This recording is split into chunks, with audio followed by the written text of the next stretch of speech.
pediatric laparoskopi surgery yang pernah saya lakukan. Semoga berbagi ilmu ini dapat bermanfaat bagi semuanya. Mohon maaf bila ada kekurangan dan bila nanti ada masukan atau ada saran, sangat-sangat diterima.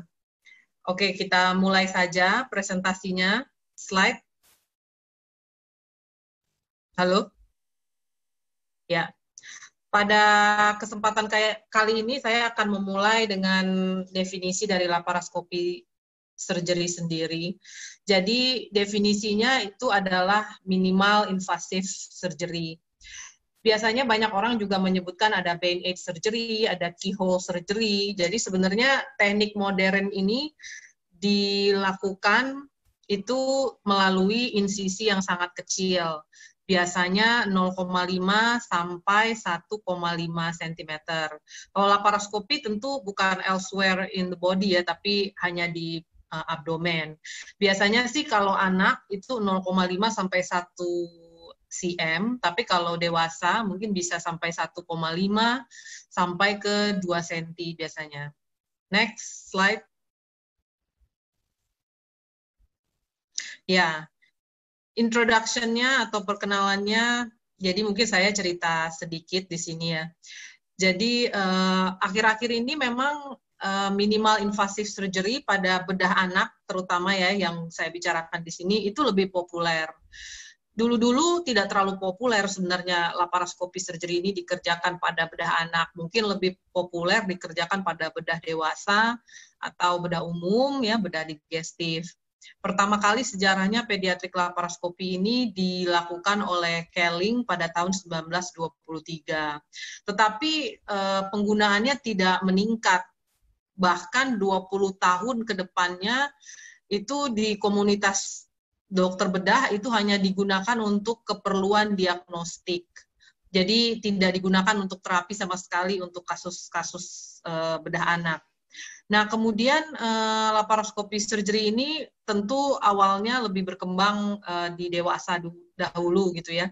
Pada tahun 1990 dikatakan makin banyak orang yang menggunakan laparoskopi surgery di dunia karena adanya keberhasilan untuk melakukan laparoskopi kolesistektomi pada dewasa dibandingkan open surgery. Bahkan yang saya tahu dari Kolegium Bedah Endoskopi Indonesia juga sudah ditetapkan kalau kolesistektomi itu pilihan pertamanya adalah laparoskopi dulu untuk dewasa ya. Oke, next. Ya, tetapi pada bedah anak lama sekali itu interest-nya atau keminatannya tidak terlalu banyak yang antusias di luar negeri juga di US gitu, karena dianggap anak-anak kan mungkin lebih sulit ya, kemudian kasus-kasusnya mungkin banyak yang wait and see, jadi nggak langsung dioperasi. Kemudian saya rasa juga mungkin dulu kan kalau insisi pada anak kan kecil gitu ya, tidak seperti insisi pada dewasa, jadi dianggap kalau laparoskopi mungkin perbedaannya tidak terlalu signifikan. Tetapi pada tahun-tahun modern ini makin banyak yang melakukan laparoskopi pada bedah anak dan juga lebih diterima. Bahkan sekarang di penelitiannya di jurnal bedah anak di Amerika itu 82% dokter bedah anak itu sudah melakukan laparoskopi surgery. Next.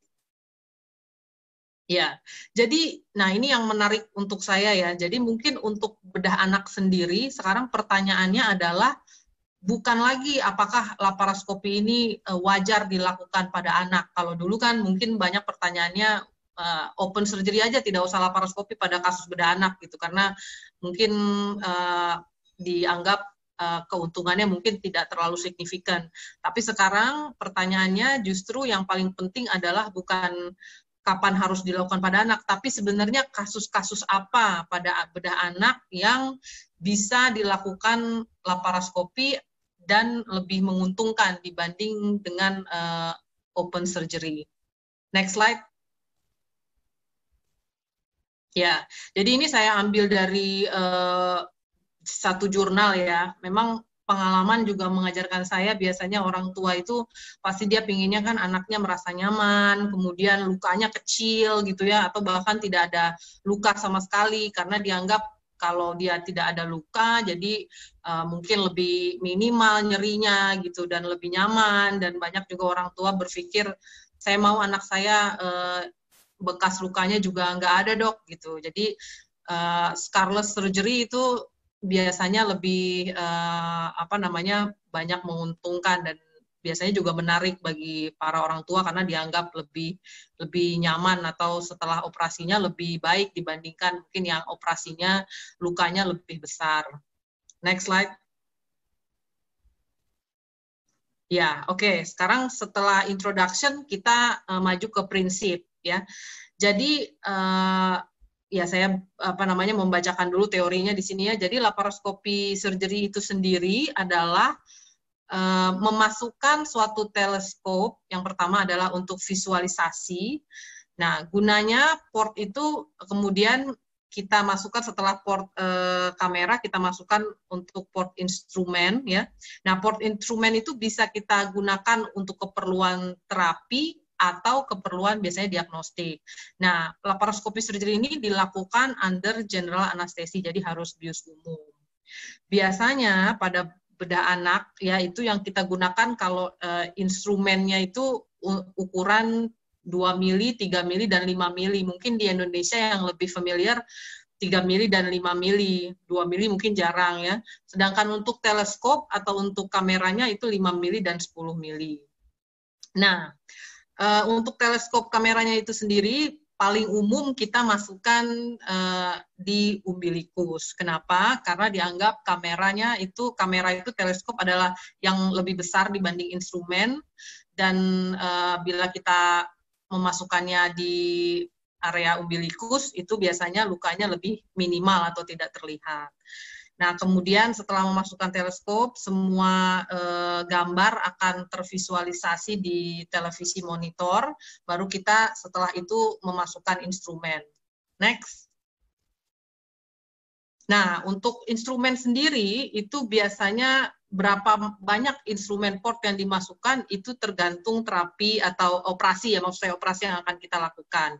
Misalnya, di sini di jurnal dikatakan untuk varikokel hanya 2 instrumen, kemudian untuk funduplikasi itu 4 instrumen. Jadi tidak harus sama gitu ya, atau tidak harus lebih sedikit instrumennya berarti operasi kita lebih bagus, tidak. Nah, kalau pengalaman saya ini untuk Hisprung saya menggunakan minimal 4 instrumen. Jadi si asisten saya biasanya pegang 1 instrumen grasper untuk menghalangi usus yang lalu lalang di area saya melakukan tindakan di Hisprung prosedur. Kemudian juga untuk kolesistektomi, kalau saya lebih nyaman menggunakan 4, jadi ada 1 yang memegang hepar. Kalau heparnya tidak dipegang, biasanya area untuk penglihatannya lebih tidak enak. Jadi itu depends atau tergantung operatornya sendiri ya. Jadi tidak berarti kalau misalnya instrumennya lebih sedikit, berarti nanti hasilnya lebih baik atau lebih superior ya, tidak. Nah, untuk laparoskopi instrumen ini sendiri juga didesain penggunaannya sama seperti operasi open, yaitu untuk memegang jaringan, kemudian untuk diseksi, kemudian untuk retraksi organ, kemudian juga untuk hemostatis, dan untuk menjahit dan yang lain-lain. Next. Next slide ya. Oke, jadi ini mungkin ada beberapa karena ini sharing experience sebenarnya ya. Jadi saya ingin sharing beberapa pengalaman saya melakukan laparoskopi. Jadi, nah ini bukan gambar saya, ini sebenarnya adalah gambar pasien dewasa dan dokter bedah umum. Jadi yang mau saya sampaikan di sini adalah memang mungkin dari tingkat kesulitan kalau dilihat kita pandang dari awal gitu ya. Mungkin kalau bedah umum atau pasiennya dewasa akan terlihat lebih mudah untuk mengerjakan untuk visualisasinya karena rongganya lebih besar. Jadi ini adalah yang dilakukan di sini adalah laparoskopi untuk appendektomi yang 3 hole ya. Jadi untuk kameranya dimasukkan di umbilikus, kemudian untuk instrumennya menggunakan 2 instrumen, sama-sama semuanya 10 mili itu dimasukkan di area abdomen bawah, kanan, dan kiri. Nanti akan ada yang operasi saya, nanti akan saya jelaskan lebih lanjut. Next.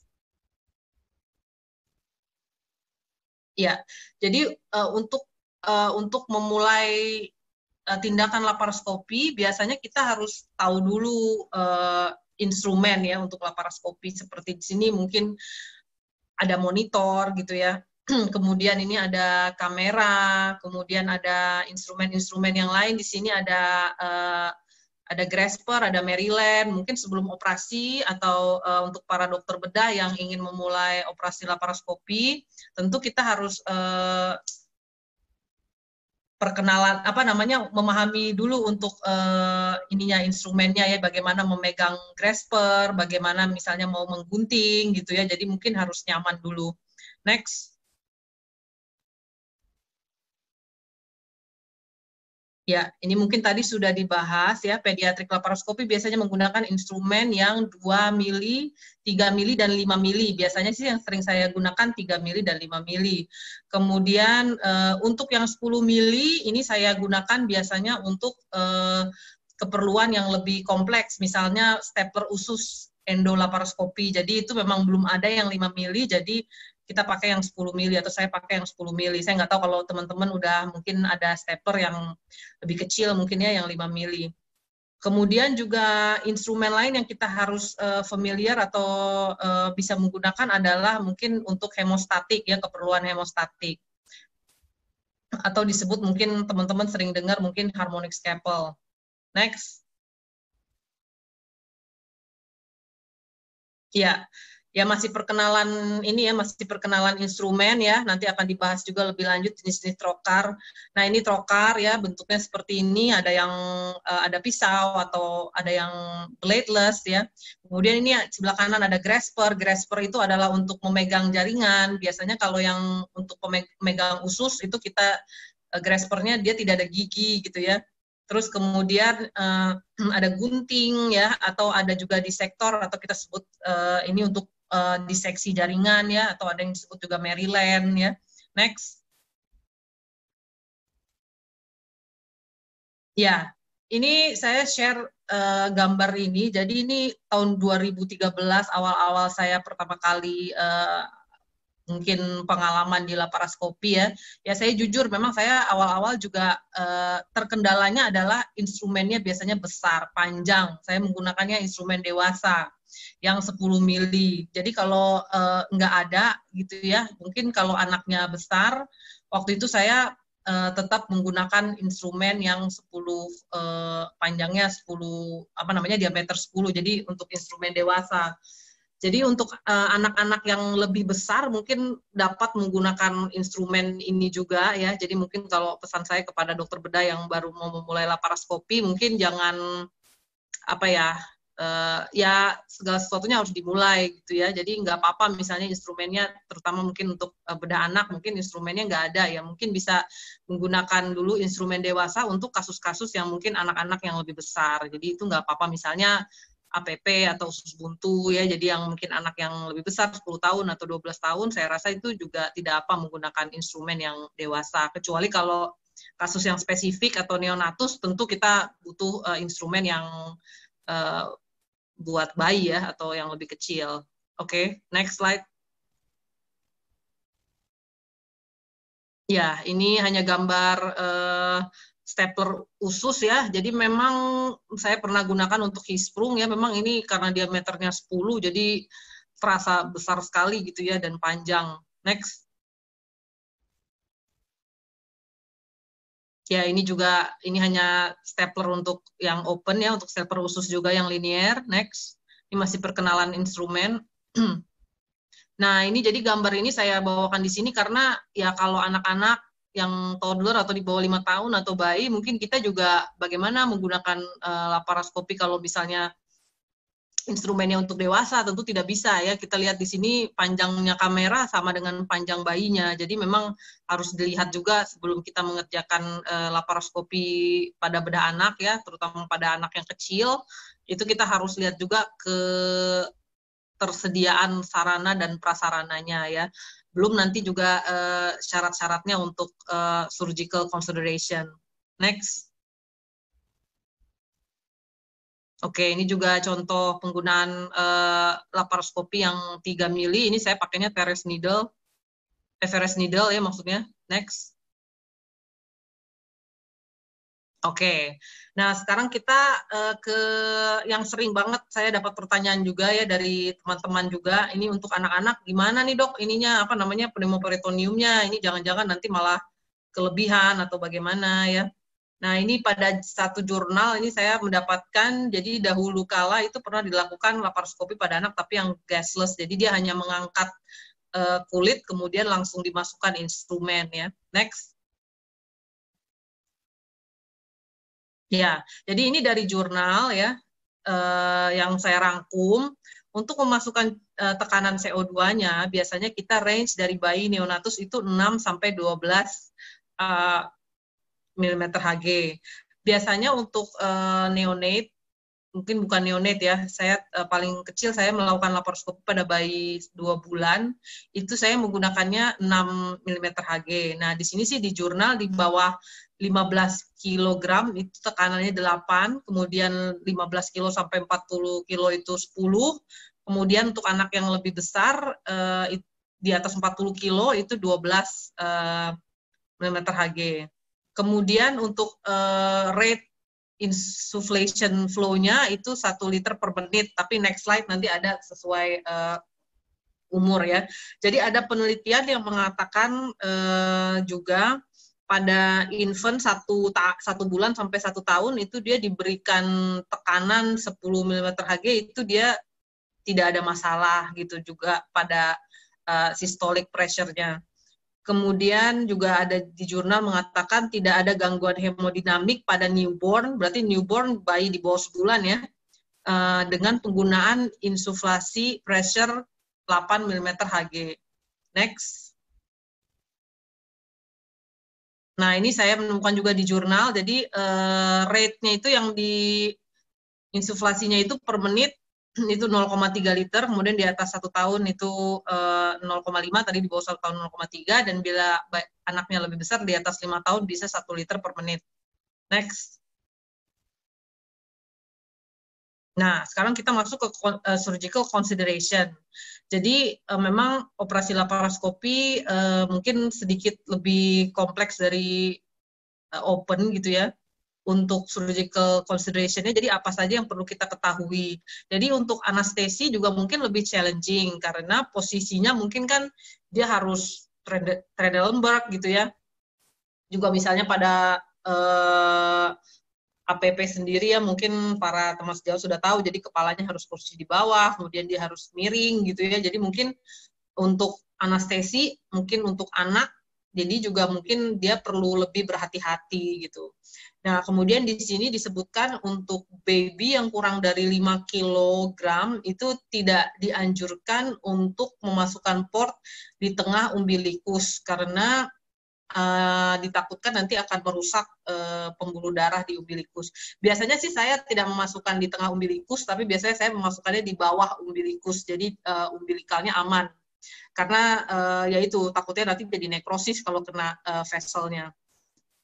Nah, kemudian di sini disebutkan ya, setelah diintubasi harus pasang NGT kalau kita mau laparoskopi, terutama pada bayi ya, infant karena areanya lebih kecil ya, pada anak pakai NGT, kemudian disedot, kemudian juga pasang kateter ya supaya buli-bulinya tidak mengembang. Sebenarnya tujuannya saat kita memasukkan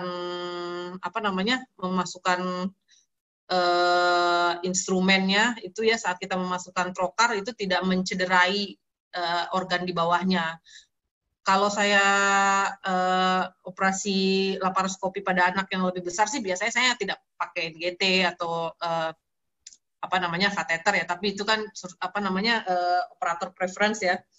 Tapi untuk bayi karena alasan yang barusan disebutkan, biasanya saya selalu pasang NGT dan selang kencing untuk mencegah adanya cedera saat memasukkan trokar atau instrumen. Next.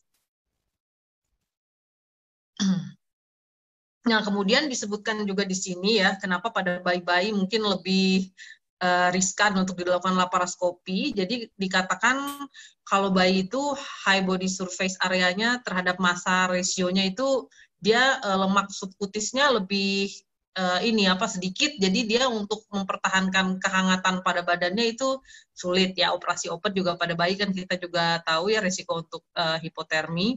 Nah, dikatakan di sini untuk large volume insuflasi dari CO2-nya itu kan dia mungkin tidak hangat ya, jadi dingin. Nah, kalau misalnya kelamaan itu dia bisa resiko jadi hipotermi. Nah, untuk pencegahannya itu biasanya dipakai matras yang ya penghangat ya, kemudian juga yang blower panas ya. Dikatakan di sini biasanya saya gunakan juga. Hipotermi bisa dihindari dengan menghangatkan bayi ya, dengan biasanya ini saya pakai blower ya. Di sini blowernya dituliskan baiknya alirannya 2 liter per menit. Jadi dia menghasilkan udara yang hangat pada bayi atau anak, jadi dia mencegah terjadinya hipotermi. Next. Nah, oke. Nah, kemudian untuk masih berhubungan dengan surgical consideration ya, jadi resiko-resiko yang bisa terjadi, ini saya kumpulkan juga dari berbagai macam jurnal ya. Kalau neonatus juga dia kalau kelamaan dilakukan tindakan operasinya, itu juga bisa ada resiko pada anestesi.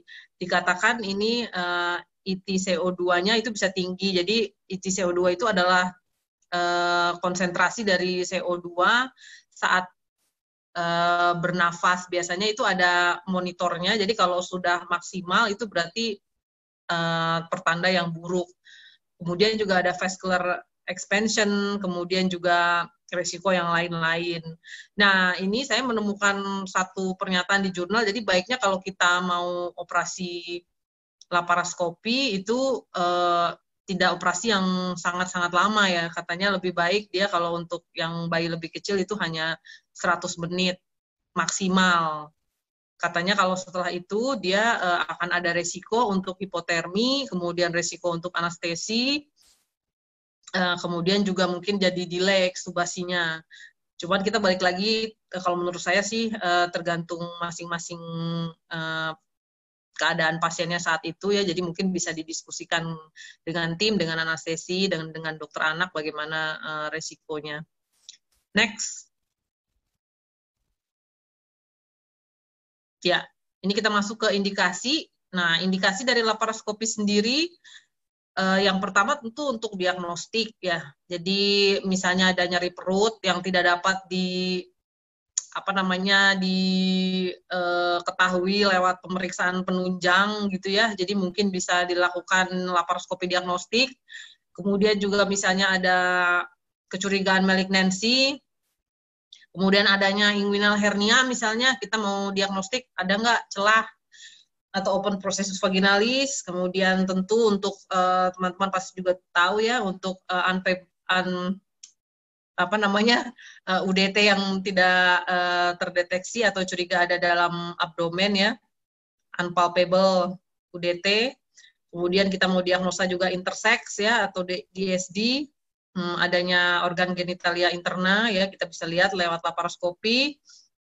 Kemudian hal-hal lain misalnya ada inflammatory condition, kemudian infeksi atau ada kista ya. Kemudian keperluan kedua adalah setelah diagnostik adalah biopsi. Nah, setelah biopsi ini ya misalnya ada dicurigai infeksi atau ada dicurigai suatu tumor atau keganasan ya. Endometriosis sih saya belum pernah ketemu ya. Atau yang paling sering saya lakukan sih biopsi untuk Hirschsprung ya. Jadi untuk biopsi dulu sebelum melakukan tindakan pull through, jadi leveling biopsi. Kemudian untuk prosedurnya sendiri ya biasanya yang paling sering sih mungkin kasusnya appendektomi ya. Kemudian mungkin untuk herniorafi, yang kedua ya hernia. Next. Next. Slide-nya next. Ya. Nah, ini ya. Kemudian mungkin kolestektomi ya. Kalau kolestektomi mungkin pada anak-anak sebelumnya slide sebelumnya. Ya, jadi ini di sini diteruskan ya indikasinya. Tadi